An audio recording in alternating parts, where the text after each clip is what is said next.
What's going on, guys? Black Scout Survival Late Night Live. Thanks for tuning in. Sorry about last night. I'm kind of getting over the congestion thing. I have bad sinus issues. I got a deviated setting from a fist fight when I was like 20 years old. And I beat the guy up. I've actually never lost a fight ever. But anyhow, the U.S. just bumped up things a notch. They actually sent in 101st Airborne Light Infantry, and I'll discuss that in a moment. The kind of big news about all this is that Russia's defense ministry has announced that they are preparing their military forces to work in radioactive contamination conditions as the country continues to claim that Ukraine is planning to detonate a dirty bomb. Now, if you don't know what a dirty bomb is a radiological dispersal device that basically has radioactive material with conventional explosives, so it spreads this radioactive material. And so the U.S. Lloyd Austin had emergency calls with the Russian defense minister over the weekend and released a statement saying our country's made it clear that we reject all Russian false allegations, because they're saying that Russia's saying that it's just false allegation that Ukraine is going to use these dirty bombs, and they're saying that Ukraine is not planning to do that in their own territory, and that the world would see any attempt or allegation or pretext of that as escalation. So I really think everything everyone is doing is escalation. I mean, we're sending billions and billions of dollars over there. The posturing and things like that. There's tons of escalation going on, but the thing is that would it make sense for them to do that in their own territory to escalate things? Obviously Zelensky and these guys are loving the money coming in. They're loving the support. They asked NATO to do a preemptive strike 2 weeks ago on Russia, right? They don't care if we get thrust into a world war. They don't care because they're already in a war, right? Road Pirate, thanks. But basically, the White House is saying that Russia's planning to do a false flag operation to have the ability to escalate the war. So with that news, U.S. Army's 101st Airborne Division, Screaming Eagles, has deployed to Europe for the first time in almost 80 years. So they are trained to deploy to anywhere in the world within hours, ready to fight. They're out of Fort Campbell, Kentucky, if you don't know that. So they're only around 3 miles from Romania's border with Ukraine. Russia's trying to capture the ports along the Black Sea. This was a big plan from the very beginning. This is part of the strategy to cut off the supply chain. I mean, it's like smart warfare. That's what I do. So the goal is to cut off all Ukrainian access to the sea, leaving the country and its military forces landlocked. I mean, it's basic military stuff here.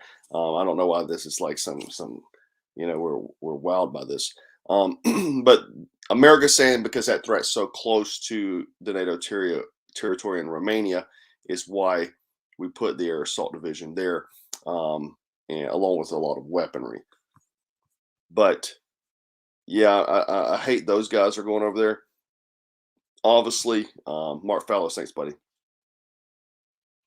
So going along with that, like this never-ending flow of just cash we're just pouring into Ukraine.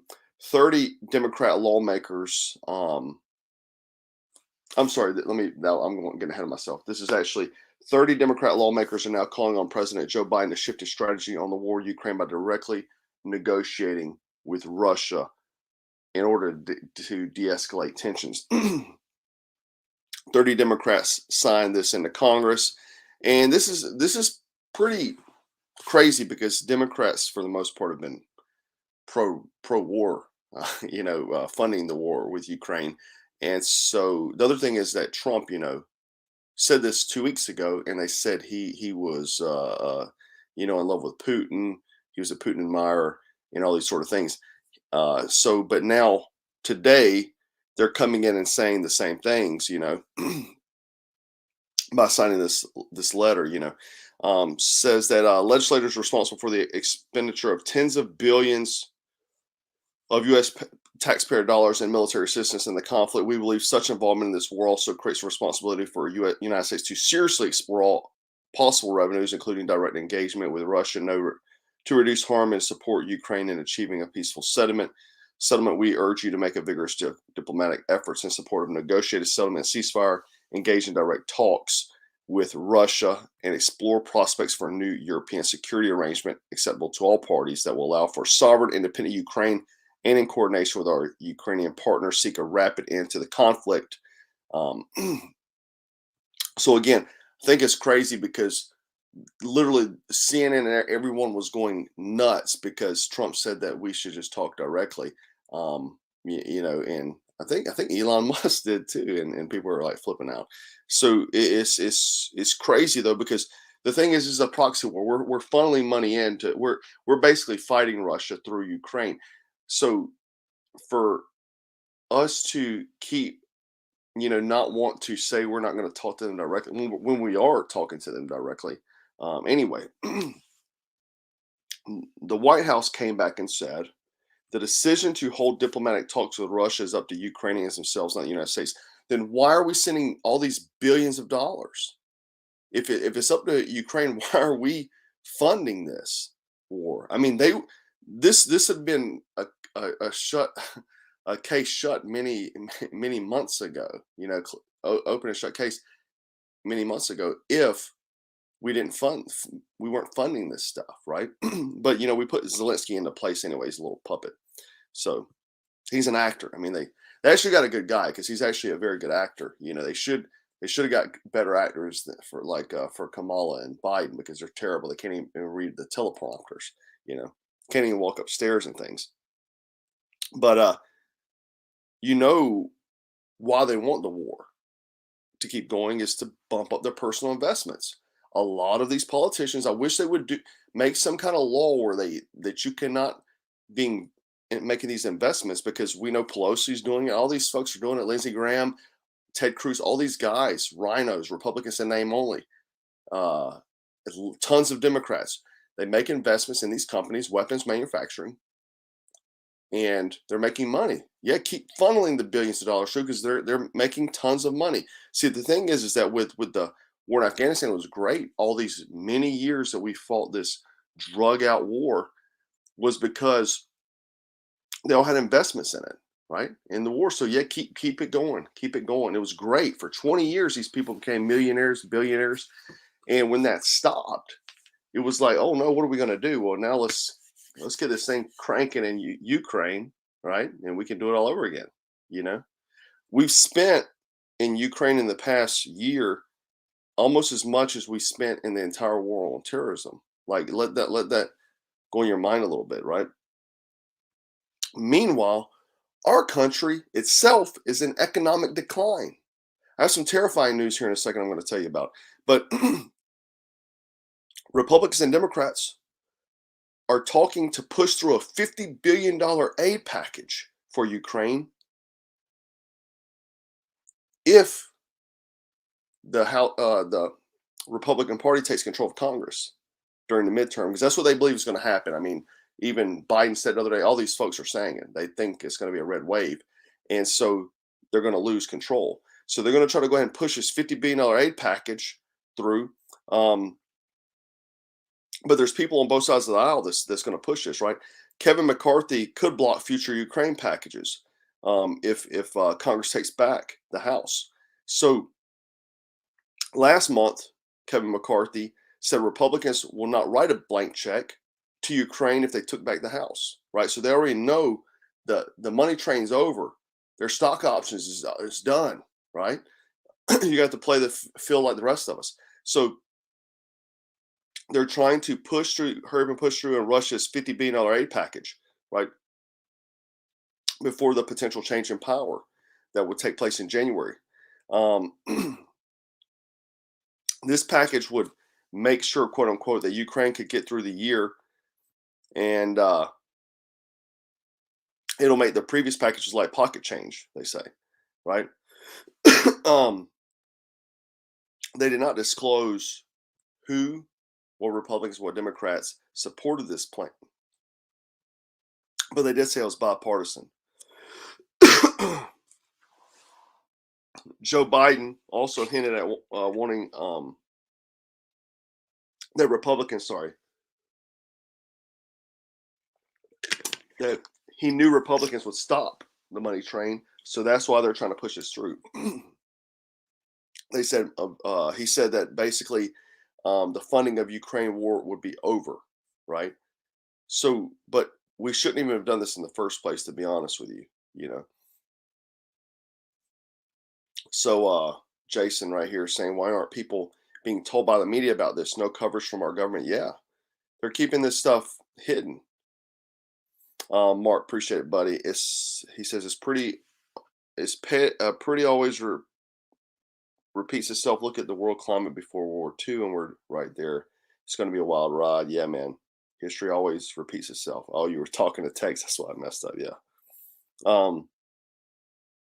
But we're literally going to be thrust into World War III, nuclear war over some stock options. That's what this stuff is about, right?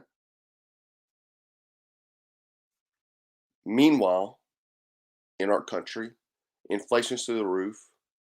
People can't afford to get to work, buy groceries. Have you been to the grocery store lately? Have you looked at the prices? Astronomical, man. I mean, things have like tripled, right? Tell me how bad Orange Man was again. I want to know.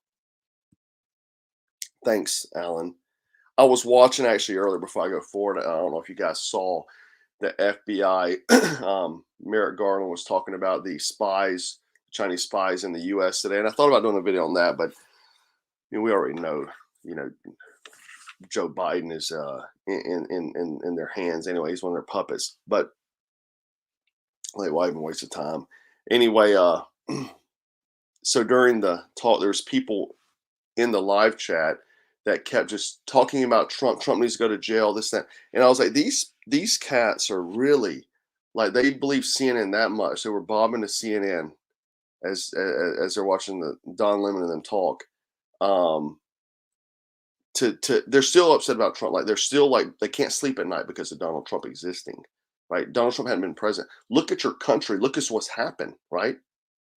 It's wild that these people are still on this. Like the country is in shambles. Like literally, like back to what I was saying about going to the grocery store. Go to the grocery store. It's expensive. You know what I mean? My weekly bill is up like $150 a week. Right? Let me know in the comments how much yours has increased. Gas, commuting. Look at your stocks in the gutter. Right? 401ks, gutter. Right? Everybody's bleeding. It's terrible. Now this is real serious. We're almost out of diesel fuel. Literally, we have 25 days of diesel fuel left in the U.S. This shortage could cripple the economy. So you haven't seen nothing yet, guys. Tell me how Orange Man bad is at the mid-November. So we're down to 25 days of diesel. The stockpile is unacceptably low, says the White House. It comes 2 weeks before the November 2022 midterm elections, and I hope that will, if you're a leftist, that will hopefully get your mind right before you go in there and vote. It's going to drive prices up even more, is what they're speculating. So if you thought it costs a lot to live, it's going to cost even more in two weeks. We're talking about this is trains, long haul truckers to transport goods and food. And dude, if you live out there like in Montana, like I remember when I used to go to Montana all the time, like, and you talk to people there, like everything, it costs a lot. Everything costs a lot out there anyway, because it has to be hauled in. Like you may not get anything, right? If you live in these rural areas, you may not even get anything. So this was actually from the Department of Energy. Showed that the stockpiles and levels for October records date back to 1993, the lowest levels since 1993. So, Orange Man bad. So we have 25.4 days supply, down from 34 from 4 weeks prior. So we're looking at a serious economic hit here in the next few weeks, right? We're looking at World War, cusp of World War. We got 101st Airborne Division over there. I'm sure they're going to move some more guys. There's 4,700 of those guys there. Probably going to move some Marines over there, and it's going to be waiting for something to happen, right? And we keep posturing, keep sending these billions of dollars. I mean, at some point, you could imagine that Russia's going to say, you know what? Let's go ahead and just take it straight to who's funding this thing, right? And to me, look, I'm not a Vladimir Putin apologist or anything. I don't think he's a great guy. However, the thing is that if it were me, if I were Vladimir Putin, I probably would just go ahead and go for it. I mean, what a waste of time, you know. But the thing is that if it's like kind of like if you break it down into the terms of you're paying someone to go beat up some guy. Eventually that guy's going to come beat you up, right? He's going to get tired of fighting the guy you're paying to fight. He's going to come fight you, right? So it's just nonsense, right? We're pushing escalating this, putting guys there now. I mean, that sends a message. Let's see if any other countries put anyone else around there, you know. It's funny because it's Romania too, and I heard Andrew Tate talking about Romania being the safest place. Yeah, see, that's the whole problem being in those, Eastern European countries, is that you're right in the middle of some, mess if it happens. That's so any of you guys over there, let me know. But that's why I probably would never live in any areas like that. It's a beautiful place over there. I've been all over the world over there, and it's beautiful. But you're like, things can get dynamic real quick, you know. So the real alarming thing is the diesel. Prices are already high. They're going to get higher. I would also suggest that anything that you need to buy that needs to get shipped, I'd go ahead and get it now, right? Make sure you have your freezer stocked, for living and stuff like that. Um, and obviously things could heat up, and if you're a former military and you're in your IRR periods, something pops off like this, you're probably getting called back. You'll be fighting over there on the front lines thanks to Joe Biden, so he can get some better stock outcomes, right? Meanwhile, your 401ks in the gutter, they're getting rich, right? Anyhow, guys, real quick before we go, let's talk about the tribe again, real quick. We had a lot of new members last night. Thanks for coming over, and it's awesome having you. Some wonderful people have joined the tribe, like real, guys from various backgrounds. A lot of former military, former law enforcement, current law enforcement. Some of these guys won't I talk to you directly, and a lot of women, which is awesome. Very impressive to have all these women, because being in the survival niche all these years, you're surrounded by men because it's more of a kind of a men's genre. However, to have so many women interested and a lot of them are very knowledgeable about sustainability, prepping, survival, these sort of things. They're very knowledgeable about it. So it's amazing that I see this many women, and that, I'll be honest, always talking about being black pilled, and I am. When I look at the comments on YouTube, when I look at other social media, I really hate social media. I was actually telling my wife that earlier today, that if I were not on social media because of my business, I would not be on social media probably at all, just because it's so toxic. There's so many toxic people. There's losers mentality that I always talk about. It's a, it's a lot of people that just hate themselves, right? I think I read a quote the other day in a book, and it was basically saying that you should never look for the approval of other people, because most of these people don't even like themselves. And that's all actually a sense of what I get. However, in our tribe, it's like a breath of fresh air. A lot of like-minded people, like a family, tight knit people, the same ideology, same philosophies. It's a great place to be, a great place to call home, and a great place to spend your time. Our moderators over there, are great. We've got 4 now because the crew's growing. They're all great, and there's a ton of knowledge. There's a ton of knowledge. Z actually, she builds everything there, and she lays out everything. She's very smart, so she developed um, the whole Discord thing. So everything's broken down by tabs. You can go in there, get whatever information you want, whatever information you're looking for. You can post things, have conversations. We have video and voice chatting in there, so people get in there and talk all night. They love spending time in there. So you can see in the live chat, you'll see in the comments to all the tribe members, like, it's a great place to be. There wouldn't be this many people saying how awesome it is, right? And they're having meetups. Like, we have guys that talk about meeting up all the time. They're scheduled larger meetups. Some of them just go get breakfast. Some of them just go to the range, these sort of things. So it's a great place to have a community. Get around people that you know, or you can learn to know, that has the same interests and ideologies as you. The other thing is we have state groups broken out, so every state has their own group, and people plan meetups, training events, and all those sort of things within the state. So I definitely highly recommend, if you're not part of a group of your own, go ahead and join ours, and ask anybody in the tribe, what do they think, right? It's an awesome place to be. So anyway, yeah, they say Z's here talking about that they talk nightly. Let me before your thing is the way the stuff's popping so quick. She said they talk nightly in the voice and video chat, right? So long discussions, great way to meet like-minded people, right? There's tribe members in every state, guys. These people asking about the various states, right? We have Alabama and Arizona meetups coming. Texas and Wisconsin just had a meetup. So various states are having meetups all over the place, right? Anyhow, guys, go hit the link below.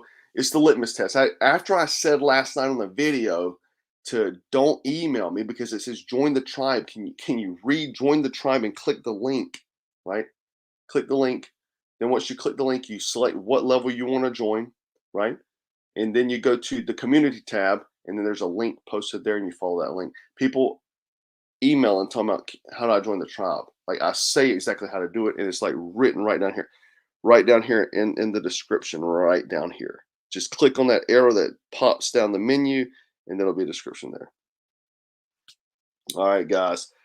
Thanks so much for tuning in. Let me know your thoughts. Whatever the question, I don't even remember now. Whatever the question was that I asked. Oh yeah, your grocery bill. How much is it? I'm curious to know what state you're in and what's the I guess how much you're paying extra weekly now, just so I can kind of get a picture of how the country is and what places and what areas it'd be beneficial to know for future videos. If you can do that, let me know. How likely is World War III? I think very likely, right? The other thing is this: is I was talking to somebody yesterday, day before, talking about like climate change. They say these things. The climate will change. Like, it's biblical. Like, it will change. There will be wars. There will be these things. This is not something that's, oh yeah, it's not going to happen. It will happen. I believe in the Bible, and I believe what the Bible says. So I know these things will happen. That's why a lot of people say, well, we got to go stop it. You're not stopping it. No matter what you do, it's already been planned. It's going to happen, right?